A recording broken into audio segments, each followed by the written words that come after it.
Hello. पिछले video में हमने जातिवाचक और व्यक्तिवाचक संज्ञा की धारणा को समझा। इस वीडियो में हम समूहवाचक एवं भाववाचक संज्ञा का अध्ययन करेंगे। कलेक्टिव नाउन, समूहवाचक संज्ञा। अब समूह शब्द से ही यह स्पष्ट हो जाता है कि कलेक्टिव नाउन किसी व्यक्ति, स्थान अथवा वस्तु के समूह का नाम है जिसे एक इकाई के रूप में देखा जाता है। अर्थात कलेक्टिव नाउन वह नाम है जो एक समूह का प्रतिनिधित्व करता है। So what is a collective noun? The name of a collection of people or things which are treated as a whole or as one unit. The term used to represent the group of people is grammatically considered to be singular. इसका मतलब क्या है कि व्याकरण के तौर पे इसे एक वचन माना जाता है। अब इस ग्रुप में, इस समूह में एक से अधिक लोग हो सकते हैं या वस्तु हो सकती हैं, लेकिन हम जब उसे एक साथ एक समूह के रूप में देखते हैं तो उसे सिंगुलर या एक वचन माना जाता है। अब हम कुछ उदाहरण देखते हैं। There are 16 students in the class. मान लीजिए एक क्लासरूम है और उसमें 16 स्टूडेंट्स हैं। उनके बारे में एक सेंटेंस बनाया गया है। सेंटेंस क्या है? The students are very well behaved. अब आप इसमें एक दो चीज़ें जो हैं वो नोट करिए। 16 स्टूडेंट्स हैं तो प्लूरल है, इसलिए हमने स्टूडेंट्स यूज़ किया है। इसका प्लूरल फॉर्म है स्टूडेंट का। वर्ब क्या है? आर।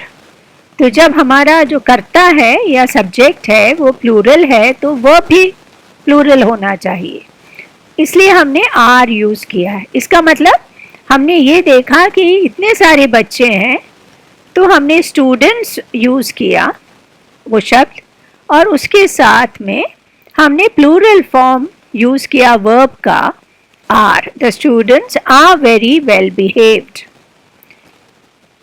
अब हम क्या करते हैं, मान लीजिए हमने ये पूरे बच्चों को 16 बच्चे जो हैं उनको हमने एक कलेक्टिव नाम दिया, एक सामूहिक नाम दिया, क्लास। अब ये क्लास जो है वो कलेक्टिव नाउन है। वो क्या रिप्रेजेंट करता है? ये पूरे 16 बच्चों को एक साथ रिप्रेजेंट करता है, और बिकॉज वो प्रतिनिधित्व करता है तो इसलिए इसे सिंगुलर नंबर माना जाता है, एक वचन। बिकॉज इसमें हम ये नहीं देखेंगे कि क्लास में कितने बच्चे हैं, क्लास कितना है, एक क्लास है, इसलिए वो सिंगुलर माना जाता है। अब देखिए अब सेंटेंस कैसे बनाया। पहले सेंटेंस में हमने कहा था the students are very well behaved. अब हम स्टूडेंट्स की बात नहीं कर रहे हैं, हमने उनको एक साथ ले लिया, क्लास कहा, इसलिए अब हम कहते हैं the class is very well behaved. तो क्लास जो है वो कलेक्टिव नाउन है, उसको सिंगुलर मानते हैं, इसलिए हमने वर्ब जो है इस यूज किया है जो सिंगुलर है। So the class is very well behaved. अब कलेक्टिव नाउन के कुछ एग्जाम्पल्स देखिए। ये तो आप ढूंढोगे तो बहुत सारे मिल जाएंगे, हर लोगों के, जानवर के, पशु पक्षी के, सब मिल जाएंगे। तो हमने यहाँ लिए हैं एग्जाम्पल के तौर पर। अ हर्ड ऑफ कैटल, मान लो गाय है, बैल है, तो उसके लिए हर्ड बोलते हैं। बीस, मक्खी, मधुमक्खी है या जो भी है तो उसको स्वॉर्म, अ स्वॉर्म ऑफ बीस। तो एक स्वॉर्म का मतलब बहुत सारे मक्खियां हैं। अ फ्लीट ऑफ शिप्स, जहाज जो होते हैं, बहुत सारे जहाज हैं तो उसको फ्लीट कहते हैं। A pack of Wolves, Wolves क्या है? भेड़िया, तो बहुत सारे भेड़िया हैं तो उसको pack. A colony of ants, चींटी, बहुत सारे चींटियां हैं तो कॉलोनी कहते हैं उसको। अ बंच ऑफ बनानास, केले, बहुत सारे केले हैं तो बंच कहते हैं। Musicians, a band of musicians. A bouquet of flowers, ये तो आपको मालूम ही होगा, खूब सारे फूल हम एक साथ पकड़ते हैं तो उसको बोके कहते हैं। अ प्राइड ऑफ लायंस, बहुत सारे शेर हैं तो हम उसको प्राइड कहते हैं। एन आर्मी ऑफ सोल्जर्स, बहुत सारे सोल्जर्स हैं तो उनको हम एक कलेक्टिव नाम देना चाहते हैं तो उसको कहते हैं आर्मी। अब इसके कुछ एग्जाम्पल्स देखिए कलेक्टिव नाउन्स के, सेंटेंस में कैसे उनका प्रयोग होता है। अब ये सेंटेंस देखिए, the audience burst into laughter many times during the comedy show. अब क्या हो रहा है, यहाँ कॉमेडी शो है, लोग देख रहे हैं और हंस रहे हैं।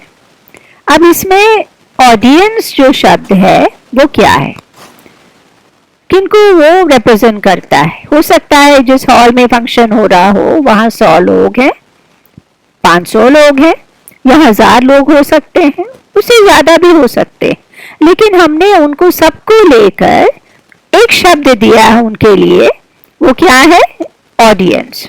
तो ये जो सामूहिक हमने एक शब्द यूज किया सब लोगों के लिए, स्पेक्टेटर्स के लिए, दर्शक गण के लिए, वो है ऑडियंस और वो कलेक्टिव नाउन है। एक और देखिए आप, the army advanced bravely into the enemy territory. दुश्मन के क्षेत्र में प्रवेश किया किसने? सोल्जर्स ने, ग्रुप ऑफ सोल्जर्स, बहुत सारे सोल्जर्स। तो उनको क्या नाम दिया है इस ग्रुप ऑफ सोल्जर्स को? आर्मी। तो आर्मी हुआ कलेक्टिव नाउन इस सेंटेंस में।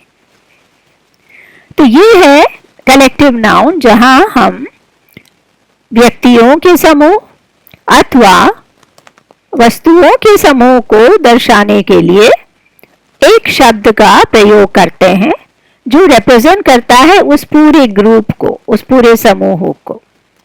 अब आगे हम देखते हैं एब्स्ट्रैक्ट नाउन। एब्स्ट्रैक्ट नाउन क्या है? भाववाचक संज्ञा। अब एब्स्ट्रैक्ट का मीनिंग क्या है? It means something which is more theoretical than concrete. मतलब क्या कि वह एक भौतिक या निश्चित वस्तु नहीं है, उसको नहीं रिप्रेजेंट करता है, उसके बजाय वो किसको रिप्रेजेंट करता है? ये एब्स्ट्रैक्ट नाउन एक सैद्धांतिक और निराकार आइडिया को। आइडिया का मतलब क्या है? कोई भाव, क्वालिटी मतलब कोई गुण, स्टेट मतलब कोई स्थिति। तो ये आइडिया, क्वालिटी, स्टेट जो है वो कोई वस्तु नहीं है, ये कोई ऐसी चीज है जिसको केवल अनुभव कर सकते हैं। तो इसलिए वो एब्स्ट्रैक्ट है, काफी वेग है, उसको देखा नहीं जा सकता, उसको हम सुन नहीं सकते, उसको हम अपने नाक से सूंघ नहीं सकते, उसका स्वाद हम चख नहीं सकते अपने टंग से, और ना ही हम उसे छू सकते हैं। हमारी सेंस ऑर्गन जिसको हम कहते हैं इंद्रियां, उससे हम उसको देख नहीं सकते, परसीव नहीं कर सकते। तो फिर क्या कर सकते हैं? हम केवल इसको अनुभव कर सकते हैं। तो इस प्रकार की एक धारणा को एब्स्ट्रैक्ट नाउन कहा जाता है। अब इसके कुछ एग्जाम्पल्स देखिए। पीस, पीस का मतलब क्या है? शांति। अब शांति तो केवल अनुभव की जा सकती है। हैप्पीनेस, संतुष्टि, वो भी ऐसा है कि हम खुश हो जाते हैं तो हमें जो खुशी की भावना है वो एक भावना है ना, तो केवल हम अनुभव कर सकते हैं। सिमिलरली चाइल्डहुड, ये बचपन, ये एक काल है, एक स्थिति है जिसको अनुभव किया जा सकता है। अब ये जो एब्स्ट्रैक्ट नाउन्स होती हैं इस प्रकार की, उसको हम डिराइव कर सकते हैं, उत्पन्न कर सकते हैं कॉमन नाउन से, वर्ब से, एडजेक्टिव से। तो उसके हम कुछ एग्जाम्पल्स देखते हैं। तो पहले है कॉमन नाउन से, जातिवाचक संज्ञा जो आप पढ़ चुके हो, वहां से हम कैसे एब्स्ट्रैक्ट नाउन को डिराइव करते हैं। मदर, मदर तो कॉमन नाउन है, मदर को तो हम देख सकते हैं, लेकिन मदरहुड, मदरहुड जो है वो एक आशा है, एक कल्पना है, कुछ फीलिंग्स हैं, इसको हम एब्स्ट्रैक्ट कहते हैं। फ्रेंड, दोस्त, और फ्रेंडशिप दोस्ती, इन्फेंट इन्फेंसी, हीरो हीरोइज्म। तो इस प्रकार से कॉमन नाउन से उनके कभी कभी क्या करते हैं, जैसे मदर है, मदरहुड है, हमने एक वर्ड वहां एक्स्ट्रा जोड़ दिया, हुड। फ्रेंड है, हमने फ्रेंड के साथ शिप जोड़ दिया, जैसे मेंबर मेंबरशिप। तो ऐसे कुछ वर्ड्स बनती हैं। इन्फेंट इन्फेंसी कर दिया, चेंज कर दिया वो वर्ड को। किसी में हम क्या करते हैं, आईएसएम इसम ऐड कर देते, हीरो हीरोइज्म। तो इस प्रकार से कॉमन नाउन से हम डिराइव कर सकते हैं एब्स्ट्रैक्ट नाउन को। अब नेक्स्ट है फ्रॉम वर्ब्स, क्रिया से। ग्रो एक क्रिया है, वहां से हमने क्या किया, कैसे हमने बनाया, ग्रोथ। ग्रोथ का मतलब विकास। एडमायर वर्ब है, एडमिरेशन आदर की भावना। लाफ हंसी, जो है वो लाफ्टर है, हंसी। लाफ जो है वो हंसना है। सैटिस्फाई संतुष्ट करना, और सैटिस्फैक्शन संतुष्टि।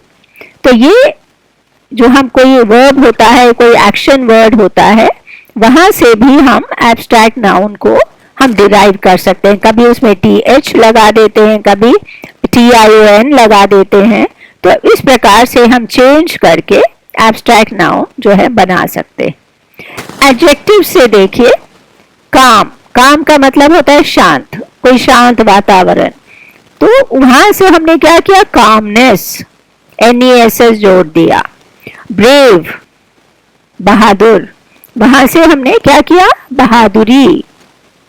Wise wisdom. ब्यूटीफुल कोई चीज बहुत सुंदर है, वहां से हमने क्या बनाया, ब्यूटी। ब्यूटी मतलब सुंदरता। तो इस प्रकार से कॉमन नाउन से, वर्ब से, एडजेक्टिव से हम डिराइव कर सकते हैं, उत्पन्न कर सकते हैं एब्स्ट्रैक्ट नाउन को, भाववाचक संख्या को, जो ऐसे आइडियाज को रिप्रेजेंट करती हैं जिन्हें हम केवल अनुभव कर सकते हैं। तो इस वीडियो में आपने समूहवाचक और भाववाचक संख्या के संबंध में जानकारी हासिल की। अब अपने इस ज्ञान को दोहराने और पक्का करने के लिए teachyard.com पर क्विक टेस्ट लें। इस सरल टेस्ट को पूर्ण करके सबमिट बटन दबाएं। आपको तुरंत अपनी परीक्षा का फल दिखाई देगा एवं सही उत्तर की व्याख्या भी मिलेगी। टेस्ट लेने के लिए अपने मोबाइल फोन से QR कोड को स्कैन करें अथवा वीडियो के नीचे दिए गए लिंक पर क्लिक करें, जो डिस्क्रिप्शन सेक्शन और कमेंट सेक्शन में डाला गया है। नोटिफिकेशन अथवा अधिसूचना के लिए टीचर के YouTube चैनल को सब्सक्राइब करें। आपको बता दें कि यह वीडियो अंग्रेजी में भी उपलब्ध